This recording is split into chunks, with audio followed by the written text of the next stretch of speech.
Bonjour et merci de nous retrouver mercredi 13 février. Nous sommes ensemble pour une demi-heure de direct. Au programme de cette matinale, nous parlerons bien évidemment de la Tunisie qui continue à occuper les grands titres de l'actualité. Ce matin, cabinet apolitique pour sortir de la crise. Nous en reparlerons avec Samir Benlayechi, notre spécialiste du monde arabe. Et puis en deuxième partie d'émission, nous aurons le plaisir de recevoir la dame à chapeau, celle que les lecteurs qualifient de dame à chapeau, en tout cas Amélie Nothomb qui sera avec nous sur ce plateau. Mais on passe pour l'heure aux principaux titres de l'actualité avec Elsa Mimoun. Elsa, bonjour. Bonjour Nathalie. Le discours très attendu de Barack Obama sur l'état de l'Union, un président américain qui est rattrapé par tous les tourments du monde ces derniers jours. Effectivement, le président des États-Unis, Barack Obama, a appelé à doper la reprise économique et annoncé un retrait de la moitié du contingent américain en Afghanistan d'ici un an. C'est ce qu'il a annoncé lors du discours de l'Union très attendu. Sur le plan intérieur, le fil conducteur de l'intervention présidentielle s'est focalisé sur l'économie, les conséquences de la récession de 2007-2009 et les efforts nécessaires pour redynamiser une croissance anémique. À noter que le chômage est remonté à 7,9% en janvier, 3 points de plus qu'il y a 5 ans. Le bilan des victimes du conflit en Syrie est désormais proche des 70 000 morts. C'est ce qu'a indiqué la haut-commissaire de l'ONU aux droits de l'homme, Navi Pillay. Cette annonce survient alors que les rebelles ont gagné du terrain dans le nord de la Syrie. Plusieurs bataillons islamistes ont pris le contrôle de l'aéroport militaire d'Al-Djarra sur la route entre Raqqa et Alep. C'est ce qu'a indiqué l'Observatoire syrien des droits de l'homme. Le Premier ministre tunisien a obtenu d'importants appuis politiques et syndicaux à son initiative visant à former un cabinet apolitique pour sortir de la profonde crise politique. Mais son parti islamiste Ennahda reste opposé à son projet malgré de premiers signes d'infléchissement. Parmi les soutiens de poids, le président de l'Assemblée nationale constituante, Moustapha Benjafar, a dit soutenir vivement Ahmadi Djebali, estimant que la Tunisie est dans une situation critique, et ce depuis l'assassinat de l'opposant et fervent anti-islamiste Chokri Belaïd. Autre tractation politique en cours, c'est en Israël. Benyamin Netanyahou s'efforce tant bien que mal de créer sa prochaine coalition gouvernementale avec des alliés parfois bien différents, peut-être trop. Reportage. Un peu plus de 2 semaines avant la fin de la première période accordée à Benyamin Netanyahou pour constituer son prochain gouvernement, et toujours pas de progrès réel dans les négociations. Principale pierre d'achoppement, la fin des exemptions de masse dont bénéficient les jeunes orthodoxes libérés de toute obligation militaire. Yair Lapid, le chef de file des centristes du Yesh Atid, n'entend pas transiger sur la question. Il l'a redit lundi dans son premier discours prononcé comme député à la tribune de la Knesset. Or, les partis orthodoxes refusent tout changement drastique de la situation et Benyamin Netanyahou tient à l'appui de ses fidèles alliés que sont les partis Shas et Yahadut HaTorah. Arithmétiquement, le Premier ministre israélien aurait pu se passer des 19 députés du Yesh Atid, mais ce serait compté sans l'alliance de circonstances entre Yair Lapid et Naftali Bennett, le président du parti national religieux Habayit HaYehudi. Les deux formations ont été claires, soit elles rentrent toutes deux au gouvernement, soit aucune des deux ne participe à la prochaine coalition. Satisfaire Yair Lapid et Naftali Bennett sans éloigner les orthodoxes du gouvernement, pour Benyamin Netanyahou et le Likoud, c'est la quadrature du cercle. Et puis à noter au cours de son discours à la conférence des présidents, Yair Lapid s'est déclaré être favorable à la création d'un État palestinien mais sans Jérusalem comme capitale. Il a également rappelé son engagement pour le mariage civil et a soulevé la question de la nécessité pour les ultra-orthodoxes de s'intégrer davantage dans la vie israélienne en effectuant notamment leur service militaire. Un rapprochement de vue avec Habayit HaYehudi de Naftali Bennett, notamment sur le dossier israélo-palestinien qui n'est pas passé inaperçu. Toujours dans l'actualité internationale, direction le Mali, les armées françaises et africaines restent vigilantes à Gao, la plus grande ville du nord du Mali, théâtre au cours de ces 4 derniers jours de violence et d'agressions continues de la part des groupes islamistes armés qui ont réussi à s'y infiltrer et promis d'y rester pour combattre, disent-ils, les mécréants. Les autorités libyennes ont fait appel à la décision de la Cour pénale internationale qui a ordonné la semaine dernière le transfert de Abdallah al-Senoussi sous sa juridiction. L'ancien chef des services de renseignement de Moammar Kadhafi est inculpé pour son rôle dans la répression du soulèvement de 2011. La Libye a annoncé sa volonté de procéder elle-même à son jugement. Pas de doute, c'était bien un essai nucléaire. L'ONU en avait été informée avant même que le régime ne l'annonce officiellement, entre autres puisque les séismes sont très rares en Corée du Nord et ceux qui dépassent 5 sur l'échelle de Richter encore plus. Pour parvenir à ces conclusions, l'organisation du traité d'interdiction complète des essais nucléaires a développé un impressionnant système de détection. Ces 160 stations sismiques et 337 enregistreurs sont répartis dans 89 pays et sur tous les océans du globe. Aujourd'hui marque la date d'un triste anniversaire, celui de l'assassinat de Ilan Halimi, le jeune homme juif qui avait été kidnappé, torturé par le gang des barbares pour des motifs antisémites, avait alors succombé à ses blessures. C'était il y a tout juste 7 ans. Plusieurs hommages lui seront rendus aujourd'hui, notamment en France et en Israël. Un mot de sport. Pour conclure, le PSG s'est imposé à Valence en 8e de finale, aller de la Ligue des Champions au stade Mestalla. Retour le 6 mars à Paris. Merci Elsa pour ce point sur l'information.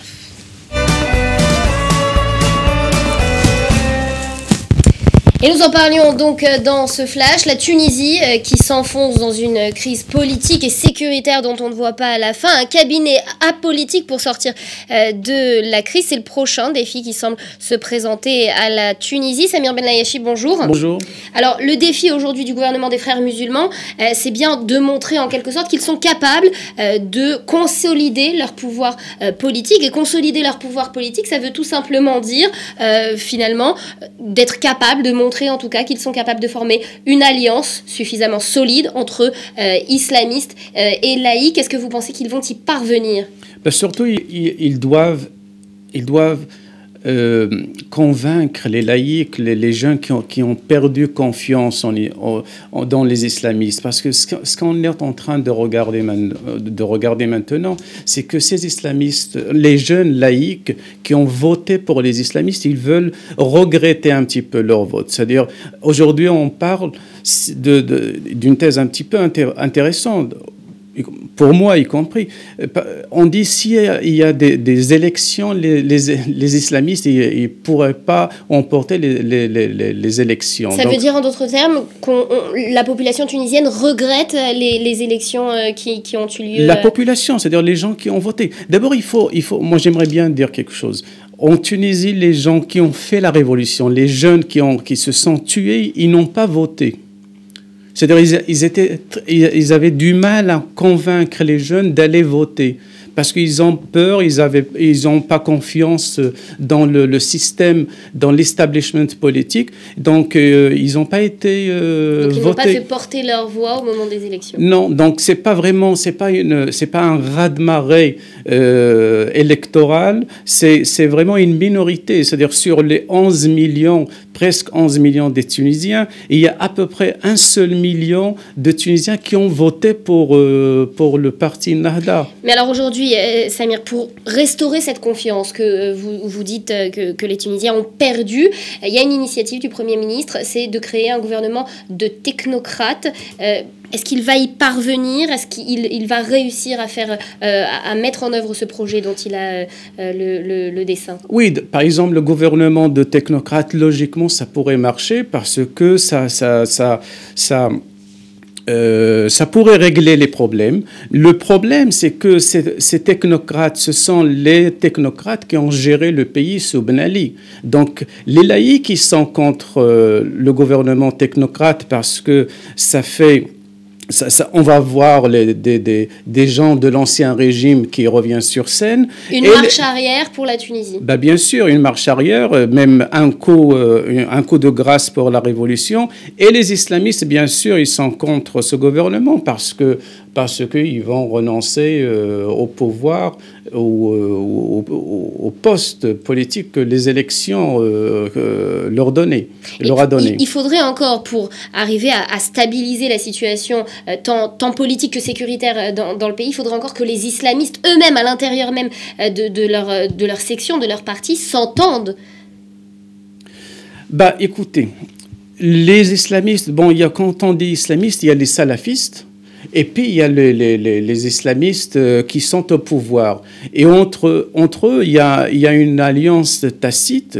D'ailleurs, Ben Laden, qui a été assassiné, il a dénoncé ce lien ou cette alliance un petit peu qui ne s'est pas faite par des signatures. Mais les Nahda, ils ont un petit peu fermé les yeux sur ce que les salafistes font dans la rue et disent, par exemple, parce qu'un salafiste, c'est-à-dire un religieux, une femme ou un homme, il peut arrêter un Tunisien qui est habillé à l'européen pour lui dire écoutez... Parce que c'est ça, là, vous touchez du doigt l'élément le plus important. C'est l'élément contre lequel a lutté Chokri Belaïd jusqu'à ces derniers jours.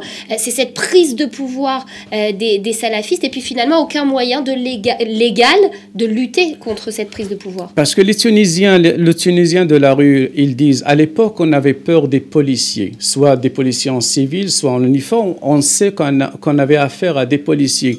Mais maintenant, n'importe quel citoyen, il peut... C'est-à-dire la répression était identifiée à l'époque. Aujourd'hui, elle peut revêtir la forme d'un simple citoyen. Non. Vous m'expliquiez l'histoire, le témoignage d'une jeune femme sur YouTube qui raconte... Une jeune fille maquillée à l'européenne, cool, quoi. Donc, elle dit, moi, j'ai pris le bus. Il y a une femme qui m'a pris par la main et m'a dit, vous pouvez pas marcher comme ça dans la rue avec un maquillage pareil. Et elle était un petit peu étonnée. Elle pleurait. Elle a dit, ça, c'est pas la Tunisie. Et ça, c'est une femme ordinaire.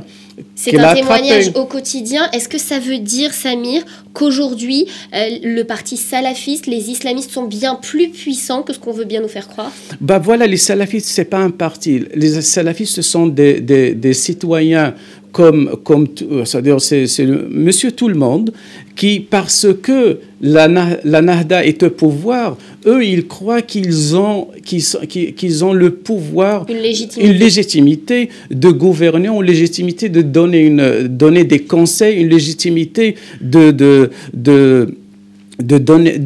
dire aux gens ce qu'il faut faire et ce qu'il ne faut pas faire. Donc c'est ça un petit peu. Ce sont des gens qui n'ont pas de pouvoir, mais qui se sentent tellement forts de dicter le comportement des gens dans la rue. Et c'est ça ce qui est un peu grave. Nahda, les islamistes, Nahda, parce qu'ils sont au pouvoir, ils sont quand même logiques. Mais les salafistes, eux, je crois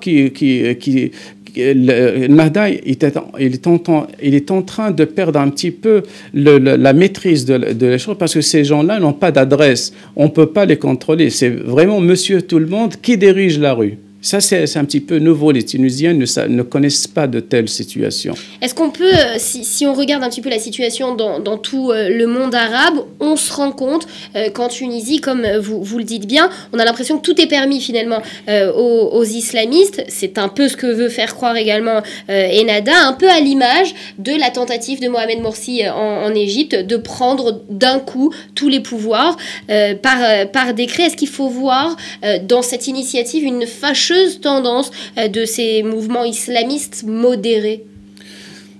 Si je reviens par exemple à la Tunisie, c'est le laboratoire de ce printemps arabe, de la révolution arabe. Si ça ne marche pas en Tunisie, ça ne va pas marcher. Ça ne va pas marcher en Égypte et ça ne va pas marcher en Libye. Donc ces islamistes, bien sûr, ils sont plus organisés que les laïcs.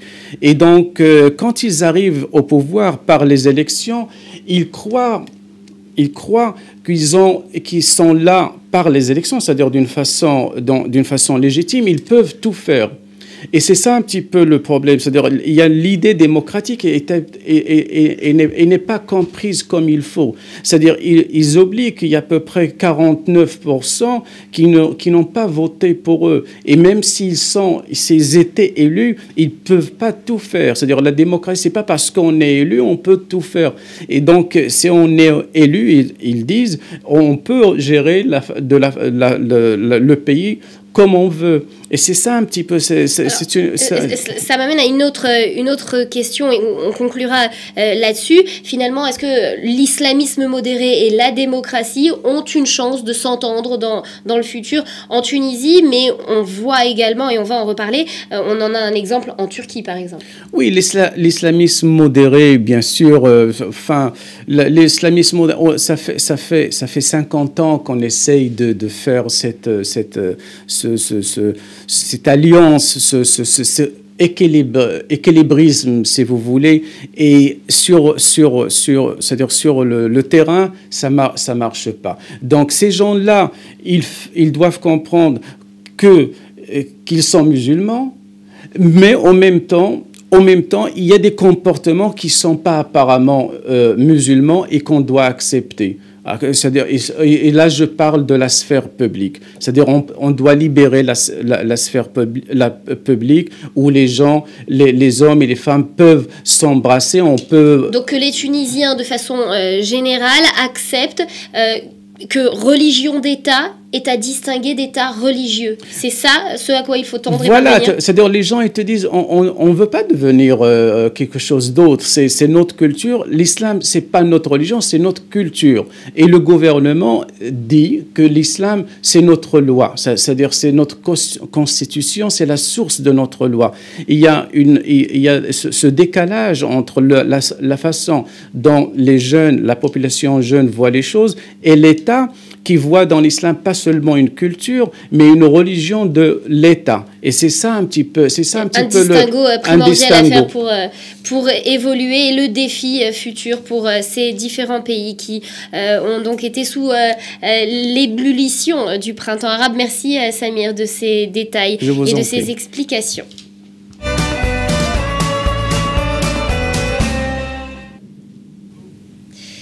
Elle est fille de diplomate. À ce titre, a vécu dans plusieurs pays de l'extrême-orient. Ses lecteurs l'appellent la dame au chapeau pour les éditeurs. Elle est la manne inattendue à chaque nouvelle rentrée littéraire.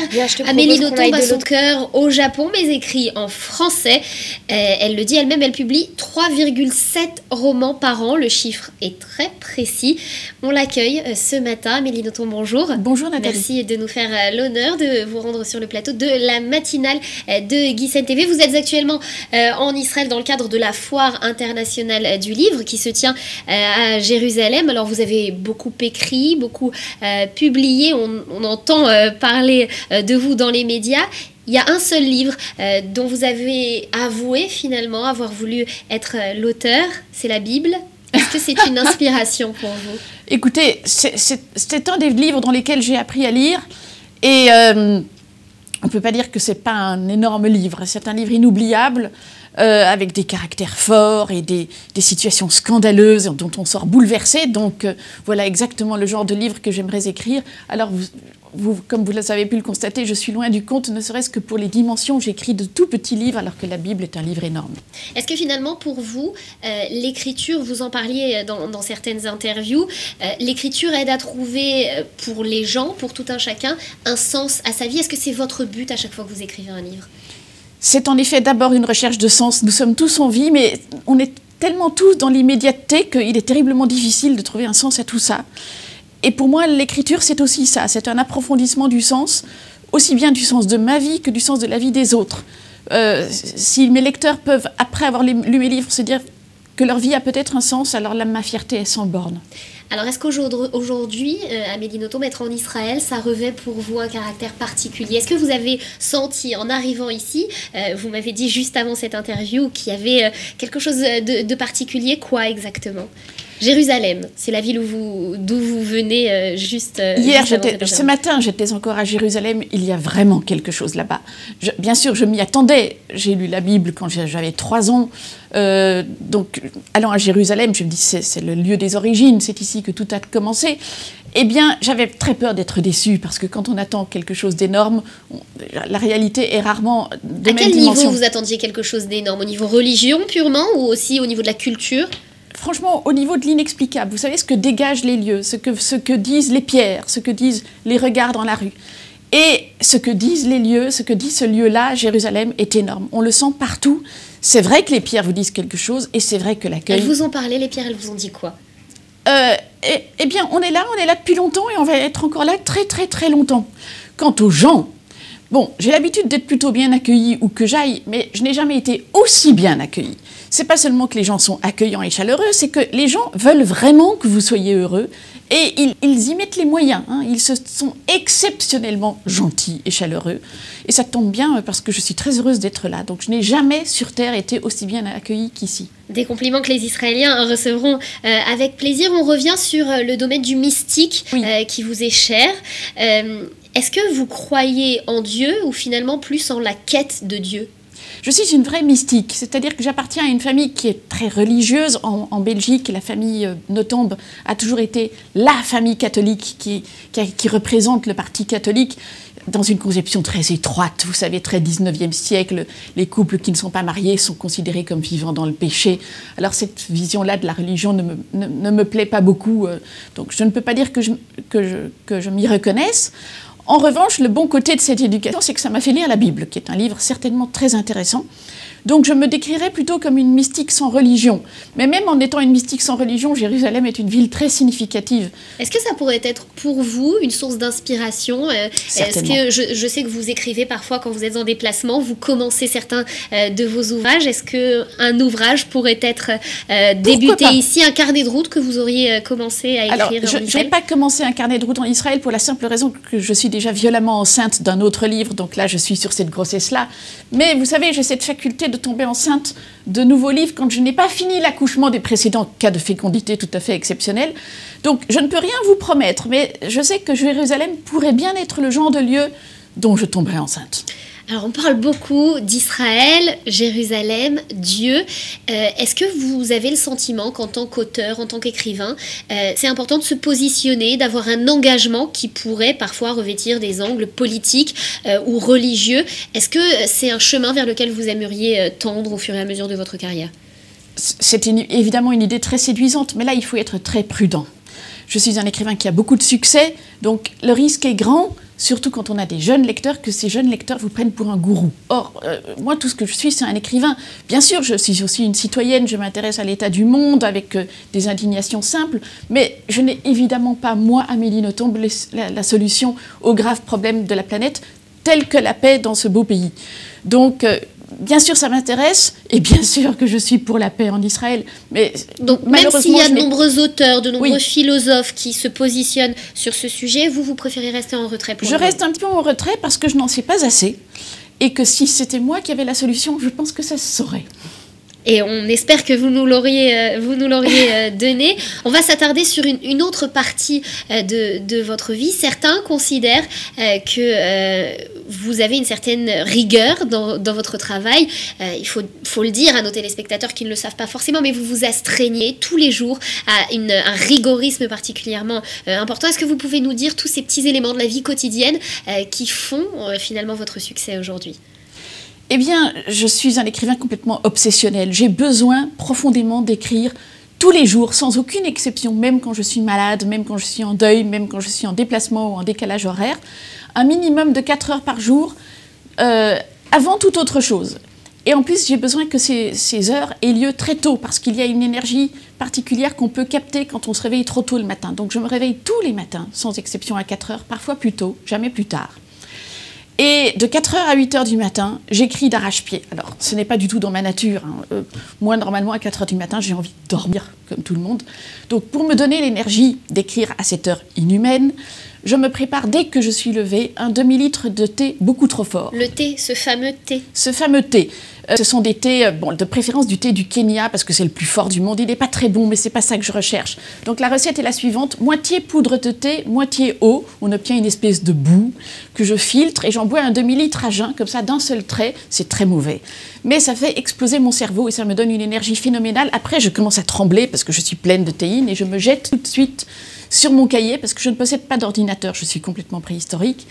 et j'écris à la main, au bic. Justement, vous parlez de préhistoire, la modernité, est-ce que vous la fuyez, Amélie Nothomb, à l'heure de Facebook et du tout réseaux sociaux? Est-ce que vous la fuyez, cette modernité? Cet aspect-là de la modernité ne me séduit pas. Il y a des choses dans la modernité que je trouve extraordinaires, et Internet est certainement une invention géniale. Par exemple, pour les pays qui ne sont pas des démocraties telles que la Chine, Internet, c'est formidable. Mais pour moi, qui vis bien paisiblement entre Paris et Bruxelles, qu'est-ce que ça m'apporterait à part des ragots et une extraordinaire perte de temps? Donc, ce n'est pas du tout une malédiction de ma part. Je veux dire, je n'ai rien contre l'Internet. Simplement, je sens que pour moi, ce serait seulement une perte de temps. Et avec vos éditeurs, ça se passe bien, ce travail, sans moyens modernes, finalement, puisque vous écrivez tout à la main, et tout d'un jet. Tout d'un jet à la main. À ma connaissance, je suis le seul écrivain qui apporte à son éditeur le cahier, non pas le truc de taper à la machine. Non pas tapuscrit, mais manuscrit. Le manuscrit. Et c'est la secrétaire du patron qui est une bien brave femme qui tape tout après moi. Amélie Nothomb, j'ai une question. Quand on lit Amélie Nothomb, on ne fait pas que lire Amélie Nothomb, vous êtes vous-même un personnage de roman. Est-ce que finalement, vous êtes vous-même votre principale source d'inspiration ? Pas particulièrement. Il se trouve que mon grand sujet est la personne humaine. Ça tombe bien, j'en suis une aussi. Donc, quand je dois explorer certains aspects de la nature humaine et que je n'ai pas d'autres ressources que moi-même, eh bien, j'hésite pas. Mais en même temps, si je peux questionner quelqu'un d'autre, ce qui n'est pas toujours facile parce que les gens ne sont pas toujours prêts à vous livrer leurs secrets, mais si je peux questionner quelqu'un d'autre, je préfère. Et justement, la fiction, l'autobiographie, vous avez souvent mélangé ces deux styles. À quand une vraie autobiographie sur vous, sur la vraie Amélie? Non, mais croyez-moi, tous mes livres autobiographiques sont vraiment 100% autobiographiques. Les gens ne veulent pas le croire parce que j'écris des choses tellement énormes que les gens se disent « Ah, c'est Amélie, quelle imagination !» Mais je leur dis « Mais non, j'ai pas tant d'imagination que ça. Ce que j'écris, c'est vraiment la vérité. » En revanche, quand mes livres sont de la fiction, ça se voit tout de suite que ce sont des fictions. Et cette écriture, c'est une façon finalement de montrer la pluralité de votre vie, une façon de... une catharsis, une thérapie aussi? C'est tout ça à la fois. Bien sûr qu'il y a un aspect de délivrance et catharsis qui est bien nécessaire et dont tout un chacun a certainement grand besoin. Mais c'est aussi pour moi une recherche artistique. J'aime la musique plus que tout. Malheureusement, je n'ai aucun don musical et je ne peux jouer d'aucun instrument. Mais en écrivant, j'essaie quand même de faire ma musique à moi. Je mets tout ça en musique. La musique est aussi une recherche de sens. On parlait tout à l'heure de donner du sens. Eh bien, mettre toute sa vie en musique et mettre la vie des autres en musique, c'est une très belle façon de leur donner du sens.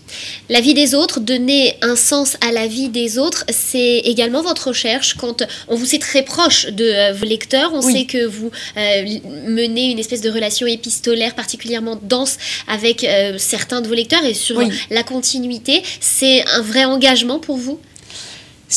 Ou ça a commencé un peu par hasard? Ça a commencé de façon tout à fait naturelle. Je ne savais pas, moi, d'abord, je ne savais pas que mes livres allaient être publiés, je ne savais pas qu'ils allaient être lus, et je ne savais pas que mes lecteurs allaient m'écrire. La première fois que j'ai reçu une lettre de lecteur, c'était une lettre magnifique et bouleversante, mais je n'ai pas pu faire autrement que de répondre. Et je ne savais pas que ce phénomène allait faire boule de neige, ça c'est sûr. Et vous savez, elle répond à son courrier. Mais non seulement elle répond, mais en plus elle les connaît par cœur. C'est-à-dire que ces lettres sont tellement belles que je ne peux pas faire autrement que de les relire. Alors, évidemment, le problème, c'est que ça prend un temps fou. Donc, je suis quelqu'un de très occupé. Vous le faites avant le thé du matin? Non, ça c'est après. De 4h à 8h du matin, j'écris mon roman. Et ensuite, de 8h30 ou 9h à 13h, je lis mon courrier et j'y réponds.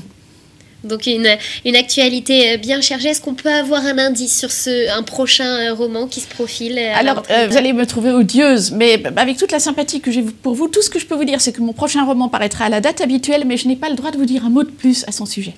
Donc il faudra que nous attendions. Un petit détail, enceinte de combien de mois? On parlait tout à l'heure de grossesse. Écoutez, je suis enceinte, là c'est encore une... Oh non, ça fait déjà 2 mois quand même. Donc on est au tout début de cette grossesse. Elle est déjà bien engagée. On vous souhaite alors d'y accéder à terme avec toujours autant de plaisir et de bonheur de vous lire. Merci beaucoup d'avoir été avec nous ce matin, Amélie Nothomb. Et c'est ainsi que l'on referme cette édition. Merci à ceux qui l'ont réalisée. Merci à vous de l'avoir suivi. On se retrouve demain, même heure, même chaîne. D'ici là, portez-vous bien.